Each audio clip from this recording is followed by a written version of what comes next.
দেশ জুড়ে হামের ভয়াবহতা বেড়েই চলছে। প্রতিদিনই হাম ও হামের উপসর্গ নিয়ে মারা যাচ্ছে মানুষ, যাদের বেশিরভাগই শিশু।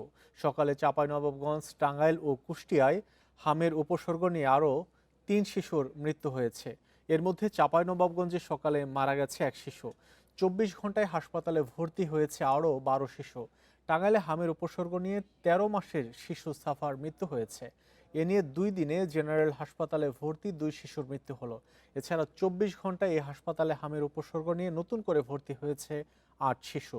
বর্তমানে হাসপাতালটিতে চিকিৎসা নিচ্ছে 23 শিশু। এদিকে কুষ্টিয়ায় মারা গেছে 8 মাস বয়সী এক শিশু। ভোর 5টার দিকে কুষ্টিয়া মেডিকেল কলেজ হাসপাতালে চিকিৎসাধীন অবস্থায় তার মৃত্যু হয়।